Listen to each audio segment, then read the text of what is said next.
Wednesday. Eat well, think well, move well, sleep well. Wellness Wednesday. Hey, everybody. Welcome to the Help Us Love podcast, where we are doing this year. We're focusing on Wellness Wednesday. And today we're going to focus on sleep. So we have Dr. Allen here with us today to talk about sleep medicine. Welcome, Dr. Allen. Thank you for having me on the show. Listen to the podcast. It's a good show. So I was really excited to be on here. So thank you. No problem. So tell us more about what you do. All right. Well, so again, Dr. Christopher Allen. I'm a pediatric neurologist, but I'm also a sleep medicine doctor for kids and adults. So I love neurology, but I always tell people that sleep is my passion. And so my job is to make sure people get quality sleep. And then also, shameless plug, someone coined this term to me, and I own it. You know, I'm also a sleep influencer as well. So I'm also out in social media for like LinkedIn, Facebook, Instagram. If you ever look up Sleep Dr. Chris, I'm on there just doing my passion of making sure people know how to get quality sleep. That's awesome. So yeah, I love your videos because you usually give a lot of different tips and just different like fun stuff. So you're doing really great with sleep influencing. Oh, I appreciate that. It's an experience. Yeah, I wanted to do it because, you know, it's just a platform out there, and a lot of people are putting things out there already about how to get good sleep. And I just wanted to be one of those voices that, you know, is trusted, that, you know, certified, and you know where it's coming from. So I wanted to make sure the right voices are out there, because you'd be surprised at what's out there and telling how to get good sleep. He's like, if you try this concoction, I'm like, that doesn't work. Right. Yeah. No, and that's even like people always say try melatonin, but people don't know that melatonin only works in like 20% of people. So that means it doesn't work in like 80%. Oh man, I can put a whole podcast on that by itself. Because I tell people, you know, melatonin can work, but it's you have to use the right dose at the Right. right time, and also the right reason of why you're using it. But for some people, it's still just not gonna work. Not everything works for everybody. You know, even like blood pressure medicine, all types of stuff. Not everything works for everybody. So it's just one Yeah, of those things. and the funny thing about it, because a lot of people think that like it's something to knock you out, and melatonin does. The funny thing about melatonin, it does a lot of things, but for sleep, it just tells your body, hey, it's time to go to sleep, but you have to take it at the right time. I've had patients that will take like melatonin in the middle of the night. It's like, yeah, I couldn't sleep, so I just popped some melatonin. I'm like, it doesn't work that way. If anything, you make it worse. And so Yeah. yeah, I always tell people, like, if you're taking melatonin or want to, then you have to ask, like, well, why are you taking it? Because there could be something else that's going on that doesn't necessarily need melatonin. Right. Exactly. Yeah. So, because yeah, we can get into that in a second. But I want to tell people before we get all the way into everything, about how we know each other. So we've known each other since what? I started medical school in '06. Where you started medical school? Oh, and now you make me date myself. But yeah, no, actually the same. Yeah, no six. Oh, six? Wait, Okay, no, okay. no, oh five, oh five. It was Oh, oh five. five. Okay, okay. So Yeah. I don't know if people know this, but there's an organization that supports URM medical students and mostly Black medical students throughout the whole country called the Student National Medical Association. And so they have, annual conference, regional conference. So we were in the same region. So Oh we saw yeah. each other a lot. We sure did. Yep, Region 5. Yeah, Region 5, yes. Even though we are from opposing states of Ohio and Michigan. I mean, if you want to bring it there, no. Right. We Do you we know that look, Do you we know the agreed part to of the reason disagree. why I know it? Do you know the part of the reason why there's like this rivalry between Ohio and Michigan? There was a war, an Ohio Michigan war. Do you know that? Oh, actually, you know, it's funny. I never knew that. Oh, that kind of makes sense. Now I need to look into that. Over Toledo, of all places. Hey, I guess, you know, well, I don't know who won, so I guess like Ohio has I Toledo. guess So we won Toledo. It's I just an mean, interesting thing. Toledo's Toledo an is okay split place. too, because my friends at Ohio State, we have people everywhere, all over the state, and so they were my friends from Toledo would talk about how Toledo is like half Michigan fans and half Ohio fans. So it's still a Ohio Michigan war in Toledo. Yeah, but hey, there's closest to the, you know, to a great state with the Great Lakes. And Right. Ohio, you're welcome for letting us let you borrow two of our Great Lakes. No, But that's the no, funny it's part. I a love Ohio. That's the thing. The state no, of Ohio, right, beautiful state, right. great place to be. Just Ohio State, just agree to disagree. Right. It's the same with Michigan. What's funny is when I moved to Cincinnati, I found out that people in Cincinnati vacation in Michigan. And I we know. went to Traverse City. It was beautiful. Like, Yes, of course. It's funny because my wife, she told me, she's like, well, where do people in Ohio vacation? I'm like, here. It's like, right, people we run into from Ohio, like from Ohio. So, as much as, right, they're doing that Scarlet and Gray stuff, they're vacationing, in pure Michigan. right. No, we go every all over the place. So, but yeah. So we'll have a peace treaty for now. No. Yeah. Until November. All Oh, right. then So it's on. November. Then it is on. All right, so let's talk about sleep. So we started talking about melatonin already. We'll talk about that some more in a little bit. But I just first want to know, what are your top three tips that you give to people when they are trying to get better sleep? So a couple of things. So the first thing I always tell patients, look, the bed is only for three things. Mhm. That's my first tip. It all starts with the letter S. Mhm. So you're only in bed if you're sick, if you're sleeping, and I think we know what that third S is for. So, Well, we'll just say intercourse. I don't know. We but can. then it's not an S. But people know that. I'll tell Like, my patients we can that, also and as soon say as I say it starts with sex. the letter S, they already laugh, and it's like, all right, so you know. So if Right. that's not happening, you're not in bed. If it takes you more than 20 minutes to fall asleep, get out of bed. So that's my first tip. Just making sure to utilize the bed what it's used for. Now, mind you, I didn't say TV. I didn't say like looking on your phone. Just making sure to utilize that. And then the second thing is that keeping consistency. So the second tip, keeping a consistent bedtime and wake time as much as you can. And I usually influence the wake time. You wake up consistently at the same time, especially if you're having problems, because life can happen. You want to, people sleep in a little bit, but if you're having a problem, keeping that consistent wake time is going to help you drive getting into bed on time.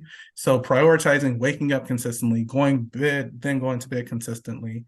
And then finally, another tip is ask your bed partner like how you sleep, or someone that's seen you sleep, walking around, asking like, hey, how do I sleep? Do I snore? And then you'd be surprised, because I have patients that will come into my office and I make their bed partner fill out a questionnaire, and it's a mind blown moment for them. It's like, wait a second, you never told me this. It's like, I snore that bad? I'm kicking in my sleep. And so getting quality sleep, I think those are the biggest three things that you should look into. Okay, awesome. So, I can give a couple things that I try to do. So I talked before about like just trying to avoid alcohol. A lot of times people will try to drink alcohol before they go to bed to try to fall asleep, but it just interrupts the sleep too much. You have to get up Yeah. and go to the restroom, and then it just affects the quality of the sleep, as you know. But because so many people, like so many of my patients in family medicine, they come and they say, well, I drink at night to try to fall asleep. And it's just like, Yeah. I always tell them like, productive. it might, and they show studies with it. It'll put you to sleep, but it's kind of like taking a knife and chopping up your sleep. So your sleep is just fragmented. And so it just even gets worse, from there. Right. Right. So that's number one. I'm trying to think, what else do I do? I think that for me, just having like a good bedtime routine, like so going at the same time, but also just having like a kind of like a sleep, I don't know what to say, like Like a a good wind down. yeah, like a wind down process. Yeah, So and that's really big in sleep, because usually when I see patients, it's important to have that good sleep hygiene. I always say like the bed's for three things. That kind of goes into the hygiene of it, but a good wind down time, not no like alcohol about a half an hour to an hour before going to bed, making sure you have, cool, dark environment. So sleep hygiene is everything. So yeah, definitely agree with that. yes, yes, yes. And then my third one, I don't know. It will probably just I would say, try to have a good temperature so you're not waking up what like sweating and that sort of thing. And I guess the other big thing is like number three is if you're having trouble, go see your doctor too, Oh, yeah, definitely. Because Because there's so many things that like, sometimes, yeah, you talk to your provider about what's happening to try to figure out what's happening. And when I see the patients, sometimes they think it's one thing, but it's actually another thing they might come in to me and say like, yeah, I think I have insomnia. But the more I talk about it, it's not that they have insomnia. They may have something that's called like a delayed sleep phase disorder, where their body naturally is in a different time zone. So like they're going to bed at 3 o'clock every morning, but I'm in Eastern time zone. So in California, that's midnight. So I Hmm. just tell them, move to California. Or or like other options is like doing something, moving away back, well, doing options to get them back to their goal bedtime. And the thing is, that's not insomnia. They are not falling asleep, but there's a different reason why. So definitely talk to your provider about what's happening. Right. Yeah, because for me as a primary care doctor, I find that like for me when I go see my primary care doctor, they don't really ask about sleep too much. So I've tried to focus a lot on that in my visits because I've noticed like one of the biggest things, if I see somebody's blood pressure high, I'll say, "Did you sleep last night?" Yeah. Because I've noticed that a lot of patients whose blood pressure is just all of a sudden high is because they didn't sleep well. And the funny thing is that if you even think back at med school, my med school had like one lecture of the 4 years I was there dedicated to like sleep. Yeah. And so one thing in the sleep medicine world, we're really about advocating, about educating, about getting quality sleep and help sleep, and getting healthy sleep and making sure that letting people know about like the sleep disorders that are out there. Because, and I always joke, because I'm very fortunate to be like a neurologist and a sleep doctor. And a lot of people will play sleep doctors like, oh, sleep apnea, just get them treated. No one ever wants to play neurologist. Like they'll refer in a heartbeat. Oh, having a Right. seizure? Oh, but the thing is that, that's I feel like one of my passion projects in like my career is putting a mark on there about getting like of sleep medicine, Right. letting people know that yes, if I'm snoring, there might be a problem. Doesn't Right. mean everyone that snores is a problem, but there might be a problem. Right. Yeah, and I think the biggest thing is just that sleep in like our society isn't really prioritized. So that's the other big thing is like a lot of people have no idea how much sleep they're supposed to get. A Hmm. lot of people don't really think that because that's what I'm saying. A lot of doctors don't ask about sleep, but it's very rare that people come and tell me they're not sleeping. Yeah. And so I have to be the one to ask them, like, because it's kind of a personal thing for me because I spent a lot of years of my life not sleeping well, and a lot of it was hormone influence from birth control, and nobody ever asked me like, "Oh, you on this birth control? Are you sleeping?" Or like we don't check in enough. I feel like I do, because I'm a primary care doctor, I prescribe birth control, that sort of thing. But that's why I do it because from my personal experience, I found that after I got off birth control, I sleep so much better. Yeah. And one thing about just getting quality sleep, a lot of people and I've been guilty of this as well. The first thing people will sacrifice is sleep. If Mhm. you think you're in college, like, oh man, I have this final coming up. What do people do? Stay up late. When we're in med school and you have that like, that exam, before before the section's over, you stay up late. And so a lot of And then people, residency is the oh yeah, worst. oh yeah. Because that's And why like I never that's even talked about it. I was in residency most of the time when I was on birth control. So it probably helped me get through residency that I didn't sleep very well. And so that's what's hard is like sometimes people are not sleeping well, but they're able to accomplish so many things. Yeah, the Like, funny thing is that yeah, people are, but the thing is that they've shown studies that when you get quality sleep, your performance is even better. exactly. And like that's why we have regulations like in residency about getting, Right. quality sleep from where it is. And, a lot of people like will sacrifice that. And so yeah, it's on us to do that. And that's why when I see my patients, I run the gambit asking all the questions that is about sleep because a lot of people won't think about that. Right. Yeah. I do it in my review systems for the physicals. I ask about, depression. It's under the I think it's under like psychiatry. So, it's like depression, anxiety, insomnia. And I ask people. And then a lot of times people won't say anything until I ask them, in that part.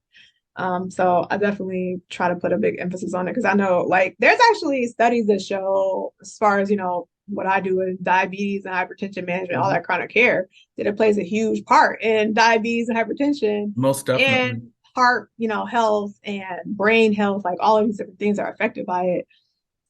which of course it makes sense, but it's just not common knowledge for a lot of people. Exactly. And the funny thing is that someone doesn't even have to have a sleep disorder, but if even if you have lack of sleep, that can still lead to hypertension, still lead to diabetes, still lead to weight gain. So like doing all of that, getting quality sleep, even if you don't have a sleep disorder like sleep apnea or insomnia, can still affect you. So Right. that's the beautiful thing about sleep. Even with me being on social media, and I'll tell people about that. The first thing is like, yeah, I need to get, good sleep. So like everyone thinks about it. It's almost up there with weight loss. Like when someone says like, oh yeah, my wife, she's a weight loss doctor and dealing with obesity management, as soon as they find out, it's kind of like I tell her she's like a preacher. So it's like they start telling her things about it's like, yeah, I could lose a few and start talking about that.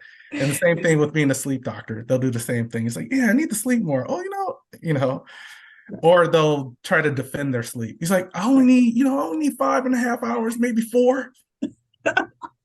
Right. Like, oh, it's overrated. It's just like, is it? Your body will disagree, but so tell us how much sleep do you usually try to help your patients get to? So here's the thing. It's different from different ages. And so when you're dealing with adults, it can range anywhere from 7 to 9 hours of sleep. And as soon as I say like even 7, everyone are like, ooh. But the thing is that one, you got to give yourself grace. Like there are some studies that show that there can be short sleepers that gets like, like maybe 6 hours of sleep and can, function well with that because even when they came up with those numbers, it was like that good range of it. But Right. most people do need that range between 7 to 9, and that's where I try to get them at. And I've had patients that, didn't sleep that long, like for 20 plus years, but then when I'm working with them and actually get them up to that, they see the difference. You Mhm. only know what you know when you're sleeping a certain way. Right. Exactly. And that's the thing. And a lot of it, I'm sure, has to do with culture. So for me, my parents are bakers. And so they didn't really sleep a whole lot. They were up, putting cakes in there, go do whatever. They would just be doing whatever they need to do. I don't know. All over the place. And they would lay down and take naps at the bakery. They had like a little, they had like gym mats. They would just lay down on and take a nap while the cakes were in the oven. So just, it's a lot of it has to do with what we see our parents do, like the culture. So it's part of the culture of America, but a lot of it is family culture. Oh It's, yeah, and the thing is that even with that, because some people, even when they do have jobs and where you might have to do that collectively, you still like if people wake up early and may not get that amount of sleep, they might nap later, and then collectively it'll come up to 7 hours Mhm. most time. But the world that we live in, it's a lot of screens and a lot of things that are able to keep us up longer or divert us from even trying to sleep. It's something that we have to be intentional with. And it's possible, but I always tell people like to give yourself grace because if you're trying to move towards that way where you're trying to get quality sleep, you start with something where say like, look, I'm going to wake up at the exact same time and do that. And I might not be perfect, but at least doing with that. And sometimes it helps correct itself. Or if Mhm. someone's trying to put you in a plan, just to give yourself grace. I mean, I do that for myself too. Like if I'm out of town, I know I'm not going to sleep 7 hours. Or if I do, it's going to be at the wrong time because hey, I wanted to go out. So Stay it out till happens. midnight versus because I usually go to bed at like 10 o'clock, sometimes 11 because I wake up usually at 6. So usually I'm tired, around 9, 10, 11, and I go to bed. But on the weekend, you might stay up till like midnight. Every once in a while, we might have a little energy, stay up till 1 in the morning, just hanging out, having a fire. So, but it does get off a little bit at times. And so that's what a lot of people will say too, though. They'll say, well, like maybe Monday through Friday, I'm working 2 jobs, so I don't sleep that much. But then on the weekends, I catch up on sleep. Let's talk about the catch up on sleep. Oh, the catch up. So it's funny because I hear that so many times. And it's funny when you say that I already have the response ready for it. Because I always tell people, Mr. Sandman wants his money. How do you pay him? You pay him by sleeping. They literally call it sleep debt for a reason. And so, Mm, for example, say if you need you need 7 hours. So Monday through Friday, but you're only getting 5. So not only on the weekend where you have to sleep that 7 hours, you're going to have to actually sleep an extra 5 to catch up. And no one's not going to sleep 12 hours, even if you tried. And it's not going to happen consistently. And the thing is that, and so thinking that you can catch up on sleep from that way is really hard to do so.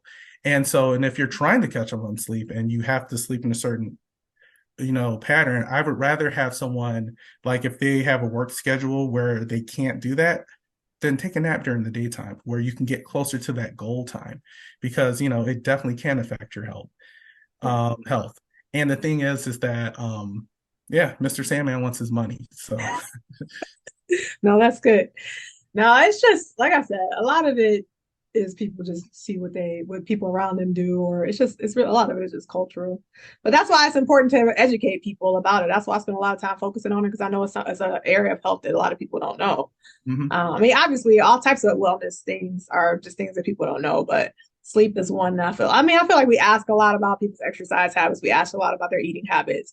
But like I said, I just feel like a lot of doctors don't really ask people about their sleeping habits. Right. And if you ask the experts that are, like, as far as like eating habits and even exercise, they'll tell you, like, one of the ways of recovery is rest and Right, sleep. That's a right, part of it.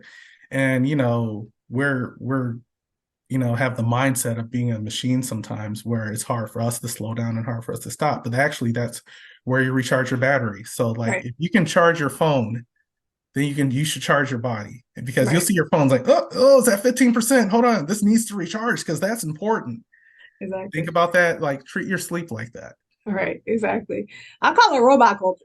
I feel like I feel like a lot of it has to do with, a lot of our parents were raised in factories and that sort of thing, working in factories, and so they just kind of go, and so we pick up a lot of that culture. But of course, a lot of people are trying to prioritize more of that work-life balance. We call it our generation, Oh yeah. of trying to be able to rest. And I think that even the issue sometimes too is that when people do prioritize rest. Um, So the doctors who worked in my office before I did, so I've been in my current practice almost 3 years. And the doctors who worked there before, they didn't sleep. So they would be answering like my turn messages at 3 in the morning, giving patients these expectations that that's what we're supposed to do. And so sometimes when you actually do the things that you tell patients to do, they will say like, well, why didn't you answer my message? They didn't say, they initially they did say this kind of thing, but Hmm. now they're used to it, because I mean, you just set boundaries. Like, I'm not gonna answer messages at Yeah. 3 in the morning. Like, that is insane. It's funny. It's true. You have to give yourself that boundaries, especially in being in medicine, because the Yes. thing is that medicine is big, and before we started, I always tell people, with medicine, it'll ask you to give more, and then once you give more, it'll ask for more. So you have to get those boundaries to be even a great provider. And it's funny. I'll even tell patients, because with those portals, and I'm like, look, you can text me anytime. You can text me at 3 o'clock in the morning. I'm not going to check it, but at least it's there. And and that's the thing.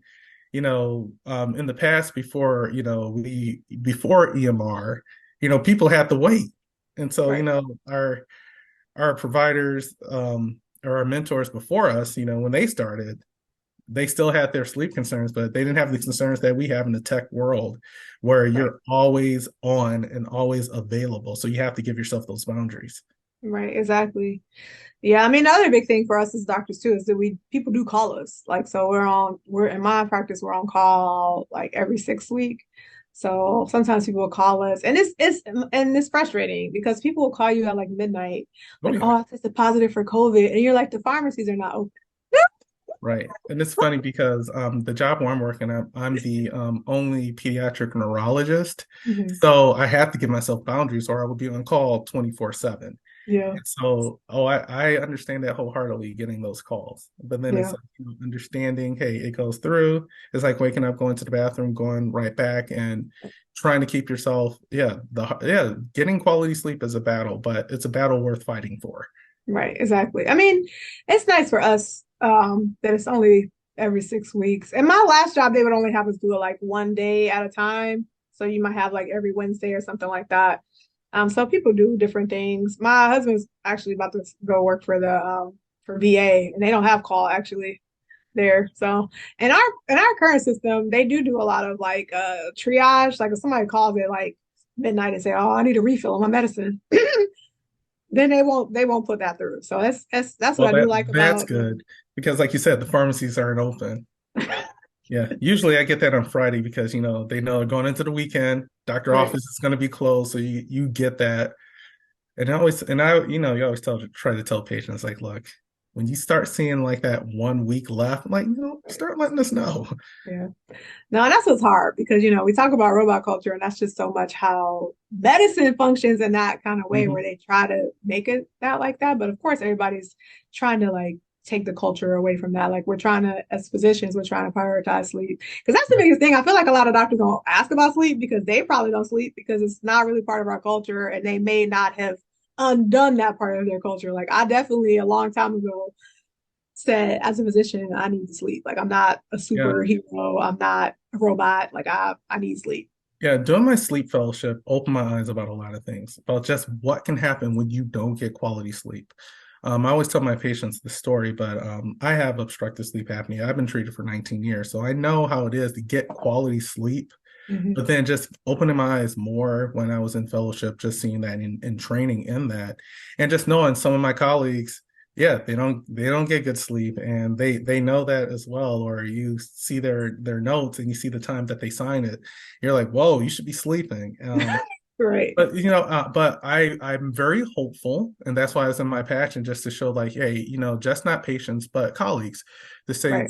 to get the priority of getting quality sleep because it makes it better. And the thing is that you know if you have to give yourself boundaries so you can get that, then that helps change the system as well. Right. Because if Exactly. no, Yeah. then they're just going to still, dump things on us to say like, oh, well, you were doing it this time, so just keep doing it. Right. It's like, yeah, Exactly. but my health is fading, and you don't Right. want Right. Yeah, exactly. So I think our generation of, millennials and Gen X, coming in leadership will definitely help that. I actually had a really great idea of like, either they could have nurses triage because a lot of times what we're doing on the phone at the middle of the night is triaging people. So either having nurses who work the night shift can do that, or I was saying like, why don't they have doctors? You know how the radiologists have doctors in Australia to. who read at night. I'm like, why don't they have that? I know that's someone I call. Well, they during their daytime. Honestly, Right. that is something that I wish I would have thought of that. That's actually a pretty good idea. Seriously. So yeah, I think that just our generation of people just trying to, because the thing is, you have to recognize it's a problem. And Hmm. so a lot of the generation before us didn't really see it as a problem, but our generation's like, no, this is a problem. Like we need sleep, we have to sleep, so it's going to take a lot of problem solving to Yeah, address it. and if anything, I think they thought it was a problem, but they thought that was like you earning your stripes. Yeah, And now that could they're happen. learning. It's like, okay, maybe we shouldn't be like that. And Right. that's just I think every generation. I would say that's one of the benefits because I know I'm in a different generation now, but I would say the generation that's ahead of us, that's one of the benefits that they are more aware of like, hey, if it's wrong, they will speak up. And I think Right. that's good. Right. There's still Yeah. work, that's where I come back because it's funny. I think I caught myself saying back in my day, and I'm like, yep, I'm in a different generation now. Right. No, that's the thing. It's good because they can recognize that things are wrong or that they could be changed, that it could be a problem. The problem is they're somewhat perfectionists and they think Oh, that things are going to be perfect.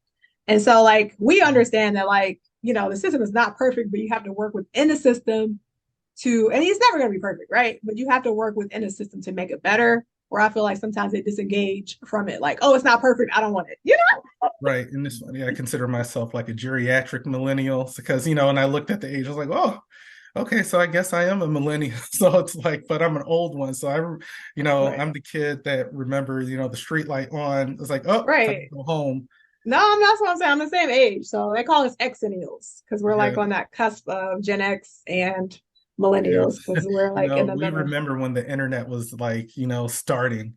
We were the ones that had the first email addresses. So did you meet Dafina in medical school or in college? No, we met each other in medical school. Oh, okay. It's yeah, I love No, telling that's that awesome. story, and I've learned to tell the shortened version of it because I was like, I was a year, ahead of her, Mhm. and speaking of like the Student National Medical Association, SNMA, but at our med school, it was the Black Medical Association, still an affiliate of it. And I Mhm. was like in there, and we were talking to the incoming, first years, and so she saw me first and said like, Yes. "Oh, that's a real that's a real man right there. Actually, no, that's a real black man. She was like, yeah, yeah. Then, with me being a guy, I'm like, just talking, and then she came and approached me, and I said I like football, so she started talking about football and everything. And yeah, so she planted the seed right, and then, by the end of the week, asked for a number, and the rest is history. Oh, that's 13 years of marriage later, two kids later. awesome. No, that's awesome. So Robert and I met in undergrad. We met when we were like 18 years old in honors chemistry. And it took us a really long time to date because he is kind of shy. And so I had to eventually be the one to like ask him out. But it took me a long time to figure it out because we're like 18 years old, you know? Well, yeah, I mean, still learning about life. I was like, oh, I guess I'm gonna have to ask him out maybe at some point. So no, but I was asking that because back in the day, when we first started talking, we used to send each other messages on AIM, on And AOL Messenger, I knew you were gonna say that. Yep. in our dorm rooms. In our dorm rooms, we send each other AIM messages before there was texting, I know. Facebook, all this Yep. sort of stuff. So yeah, it's just funny because like we basically grew up with technology. So that's what I'm saying. Like we will be the generation that probably will be able to solve a lot of these problems as kind of that bridge between a time when there wasn't technology and a time when Right. there We was. literally So saw it start. Yeah. I always look at my kids and realize like all they know is like tablets and cell phones right. and smartphones. I remember like learning how to use it. My kids, when they were like 2 years old, they knew how to like put in the PIN number so they can watch their, little baby bomb or Coco Melon.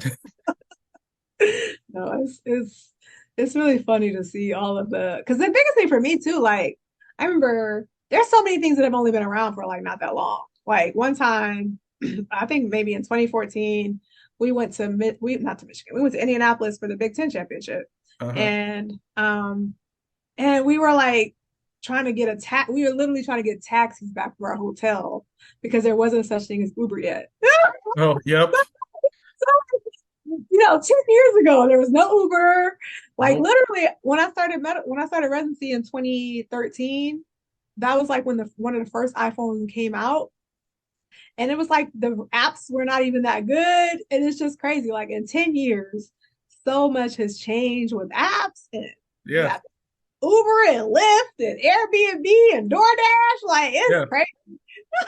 No, and it's funny, and it's not, and where I live now is like in a smaller city, like an hour and a half north of Detroit, Saginaw, Michigan. Yeah. And I remember when it starts coming into the smaller cities, you're like, okay, we've arrived, and and seeing things like that, Yeah. which goes back to our tech world, which you got to be careful of because like everything Right. is always on, which Right. goes back to sleep. It can keep you up, even Right. like watching Netflix, like it doesn't even give you can't even touch the remote before it goes to the next episode. Yeah. So talk a little bit about that, let's talk some about before we wind down. Let's talk about just some of our wind down routine. So I don't watch a lot of TV, and we don't have a TV in our bedroom. We never have. We lived together since 2010. So we've lived together for 13 years. We've never had a TV in our bedroom. Because we're both doctors and we're like, we're not supposed to do that. So I'm sure a It's lot of funny with doctors me, do. and I will admit, me being a sleep doctor, there is a TV in our bedroom, but there's a story with that. Because, Yeah. and I remember when my daughter was born, it was right before my sleep medicine fellowship. And when I'm in sleep medicine fellowship and she's like 2 and we're going to have our second child. And I was like, we really shouldn't have a TV in our room. But my wife's like, look, I'm nursing your children. And I'm like, duly noted. And so I'm like, okay, Right. I'll let this one slide. So but Right. we really don't keep it on. But Right. so like I said, those wind down times, I think, it's good to do something to to slow it down. And so even Right. if you do watch TV, I think that's okay. No, Um, I usually just turn it off like a certain time and Yeah, and not that's the thing. You turn it off at a certain time, and if you're watching something, don't watch something that's gonna like keep you up at night or keep your heart racing. So, right. be mindful of that, especially if you're having problems. Like, look, if you're not having any problems falling asleep, you're getting your 7 hours, then hey, watch your scary movie before going to bed, Right. And then yeah, and just just being intentional on like, going to bed. And the thing is that, and this is a longer talk, but with people that do have insomnia, I know that sometimes you feel like you're laying down, and even if you don't have it, where you have mind racing, where you feel like your mind is just going, going, going, going, I usually tell patients, if that's happening, get a piece of paper, write down what you're thinking. And that's telling your mind, like, look, I know that you're going and thinking about those thoughts, but you're putting it on paper, you fold it up and just telling your mind, like, look, we're saving this for the next day. Right. Yeah. As women, it's hard to do that. So I generally have to drown out my thoughts with either, so like, if I am watching TV, like last night I watched TV for a little bit, I turn off the TV and then I try to, then when I get into bed, I put my phone down and Mm-hmm. charge it, of course, and I just don't touch it. And what's nice now is like we have Siri now. So like if I don't fall asleep immediately, I'll ask Siri to play like certain songs. I have certain songs I can listen to help me fall asleep. Sometimes I'll go on Audible, and I'll listen to like they have bedtime stories. They Yeah. have people who read bedtime stories. So a lot of times, sometimes if I really can't sleep and my mind is going like a lot, then I have to have something to kind of drown out Right. that. And that's good too. That, or nice music. You can do like good breathing methods. Like there's like this 4-7-8 method of breathing that you can do to help you fall asleep as well. The thing I tell patients, look, but if it's taking more than 20 minutes, get out of bed. And it's like it's sometimes just retraining your brain for that. Yeah, yeah. So that's the thing. Like, and it's for me, I don't only really use the bed for sleep, so I don't generally have that much trouble falling asleep. It just depends. Some days it's just that way, where you might Yeah, have a little bit. look, life happens, bad days happen. And sometimes if that does happen, you just do your best to give yourself grace and keep trying again. Such Exactly. is life. Right. It happens to me more when I go to bed earlier than you. Like last night, I think I went to bed at like 9:30 because I was like, it's time to go to bed. But I don't usually go to sleep that early. So I was in bed for maybe, but it was just like a longer wind down time. Sometimes I'll take a bath too. Sometimes taking a bath Oh would be yeah. helpful. I like to drink tea, like drink a cup of tea. So I do a lot of different stuff to wind down depending on what I have going on.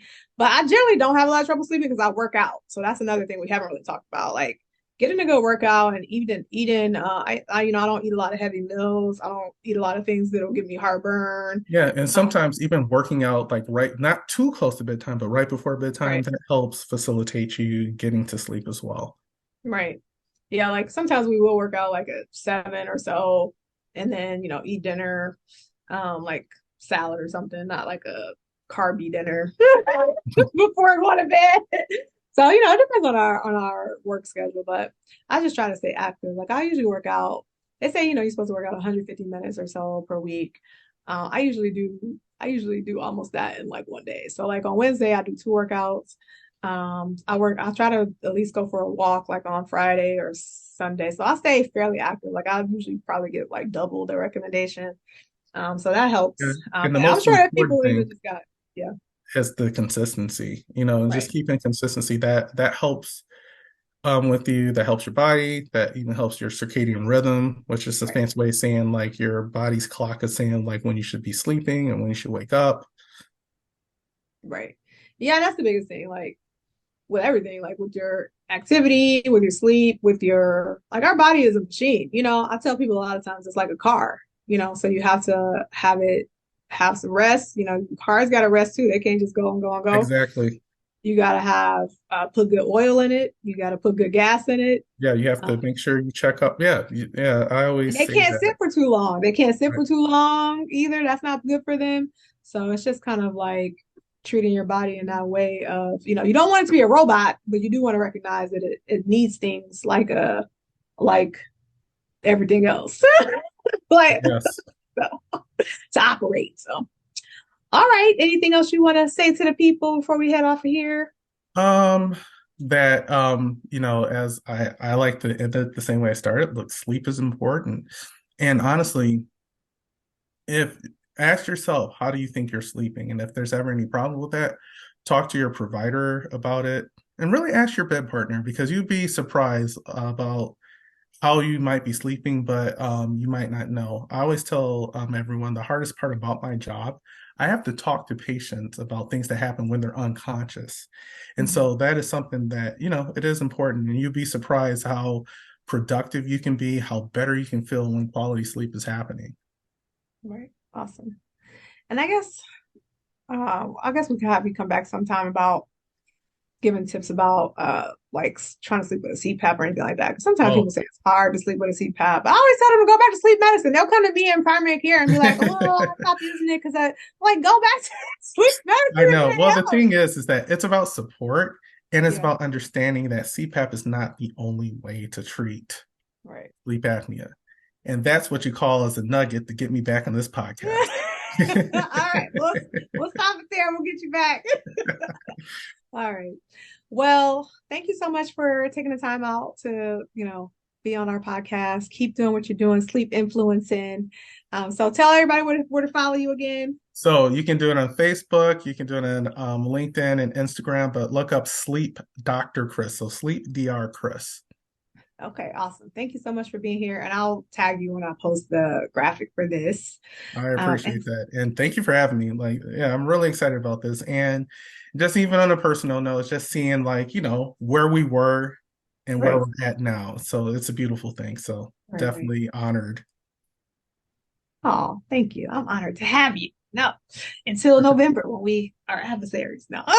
I know. Oh, trust me. Oh, I got something in store, but we'll talk about that later. I know. I don't know what to say. Well, hopefully this 2 years in a row with Michigan. Y'all trying to get it together. So Hey, we'll see what no, I happens this remember you year. said one was a problem, but two, hey, that's consistency. No, no, we'll see. We'll see if y'all can Three's the keep it up. magic number. Let it We'll be see if three. y'all Oh, keep just it up. let it be three. You will know.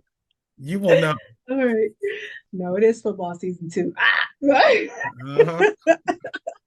All right. Well, we'll see you then. But we'll plan to have you back on the podcast probably next year.